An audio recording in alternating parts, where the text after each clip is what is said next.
Strategi Jitu Jokowi kelola harta karun RI bidik 8.276 triliun. Investasi kita 1.400 triliun teman-teman di tahun 2023. Apa yang akan dilakukan ke depan? Kita fokus pada hilirisasi. Tidak ada cara lain untuk mendongkrak pertumbuhan investasi kita dan menciptakan lapangan pekerjaan yang berkualitas dan sekaligus mendorong Indonesia dari negara berkembang menjadi negara maju. Ini untuk menciptakan nilai tambah. Nah, untuk menciptakan nilai tambah, instrumennya adalah hilirisasi. Yang kedua dengan hilirisasi, kita akan menciptakan banyak lapangan pekerjaan. Kemudian kedaulatan negara kita akan semakin bagus. Sudah barang tentu hilirisasi ini butuhkan teknologi. Nah, kalau teknologi kita belum ada, maka kita harus berpartner dengan orang yang sudah punya teknologi. Karena ini barang baru juga di Republik, maka kita harus belajar kepada orang yang sudah mapan. Hilirisasi nikel ini, saya tahu banyak negara-negara yang nggak setuju, termasuk Uni Eropa. Mohon maaf, saya harus bicara jujur-jujur aja. Tadi kita bicara tentang karbonisasi, kita bicara tentang industri yang ramah lingkungan. Bapak Ibu tahu semua bahwa salah satu alasan kami melarang ekspor raw material karena proses penambangan yang harus berdasarkan lingkungan yang baik. Kami tidak mau ada penambang-penambang yang tidak memenuhi kaidah-kaidah lingkungan. Hilirisasi kita lakukan dengan memakai energi baru terbarukan.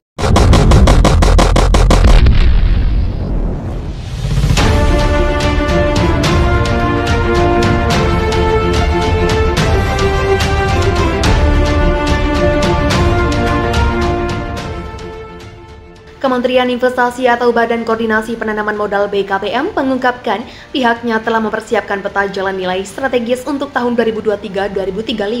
Menteri Investasi atau Kepala BKPM Bahlillah mengungkapkan lewat target hilirisasi tersebut diharapkan negara mampu mengantongi investasi sekitar 545,3 miliar US dollar atau setara dengan 8.276 triliun dari 8 sektor prioritas. Bahlil menjelaskan dalam peta jalan hilirisasi itu terdapat 8 sektor prioritas yang terbagi dalam 21 komoditas. Beberapa komoditas tersebut diantaranya mineral dan batubara, minyak dan gas bumi, perkebunan, kelautan, dan kehutanan, di mana total investasinya bisa dicapai sebesar 545,3 miliar, dan ini angka yang tidak sedikit. Angka yang begitu fantastis, kata Bahlil, bukan lagi rahasia umum. Perubahan investasi Indonesia itu naiknya setiap tahun.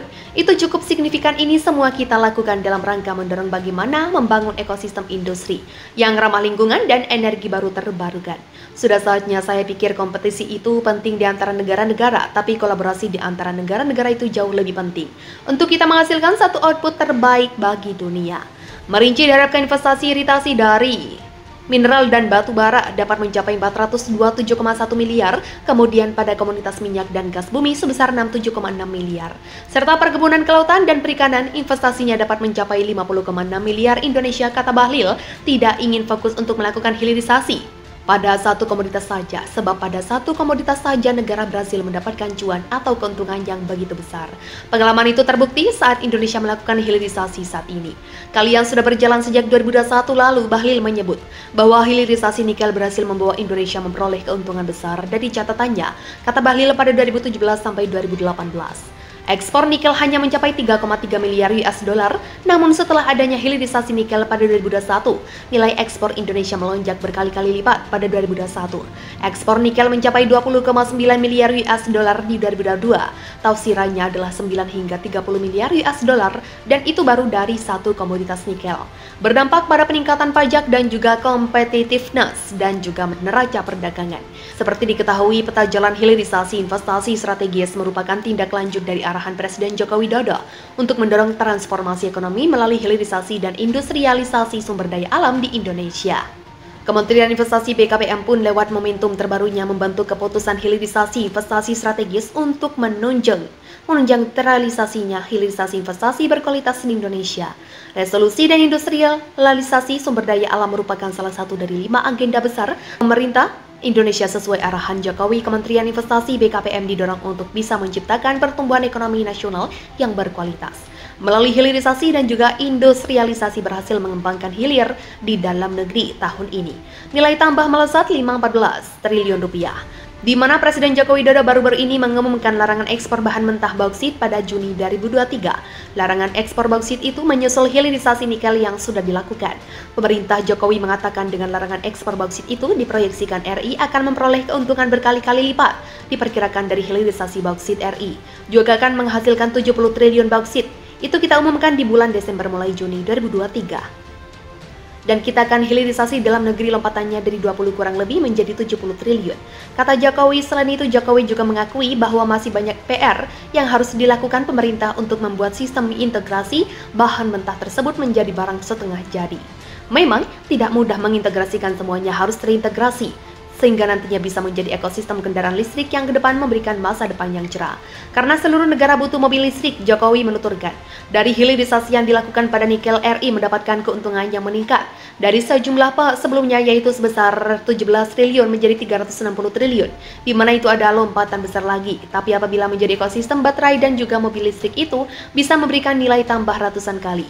Jokowi melanjutkan pemerintah tidak akan gentar atas kalahnya Indonesia soal nikel yang digugat The World Trade Organization atau WTO. Dia sampaikan kepada pembantu jangan mundur karena inilah yang akan jadi lompatan besar peradaban negara asosiasi pemasok energi mineral dan juga batu bara Indonesia. Bahlil menjelaskan dalam peta jalan hilirisasi itu terdapat 8 sektor prioritas yang terbagi dalam 21 komoditas. Beberapa komoditas tersebut diantaranya mineral dan batu bara, minyak dan gas bumi, perkebunan, kelautan, dan kehutanan, di mana total investasinya bisa dicapai sebesar 545,3 miliar, dan ini angka yang tidak sedikit. Angka yang begitu fantastis, kata Bahlil, bukan lagi rahasia umum. Perubahan investasi Indonesia itu naiknya setiap tahun. Itu cukup signifikan, ini semua kita lakukan dalam rangka mendorong bagaimana membangun ekosistem industri yang ramah lingkungan dan energi baru terbarukan. Sudah saatnya saya pikir kompetisi itu penting di antara negara-negara, tapi kolaborasi di antara negara-negara itu jauh lebih penting untuk kita menghasilkan satu output terbaik bagi dunia. Merinci diharapkan investasi iritasi dari mineral dan batu bara dapat mencapai 427,1 miliar, kemudian pada komunitas minyak dan gas bumi sebesar 67,6 miliar. Serta perkebunan, kelautan, dan perikanan investasinya dapat mencapai 50,6 miliar. Indonesia, kata Bahlil, tidak ingin fokus untuk melakukan hilirisasi pada satu komoditas saja, sebab pada satu komoditas saja negara berhasil mendapatkan cuan atau keuntungan yang begitu besar.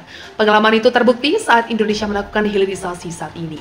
Kali yang sudah berjalan sejak 2021 lalu, Bahlil menyebut bahwa hilirisasi nikel berhasil membawa Indonesia memperoleh keuntungan besar dari catatannya, kata Bahlil pada 2017 sampai 2018. Ekspor nikel hanya mencapai 3,3 miliar US dollar, namun setelah adanya hilirisasi nikel pada 2021, nilai ekspor Indonesia melonjak berkali-kali lipat pada 2021. Ekspor nikel mencapai 20,9 miliar US dollar di 2022, tafsirannya adalah 9 hingga 30 miliar US dollar, dan itu baru dari satu komoditas nikel. Berdampak pada peningkatan pajak dan juga competitiveness dan juga neraca perdagangan. Seperti diketahui, peta jalan hilirisasi investasi strategis merupakan tindak lanjut dari arahan Presiden Joko Widodo untuk mendorong transformasi ekonomi melalui hilirisasi dan industrialisasi sumber daya alam di Indonesia.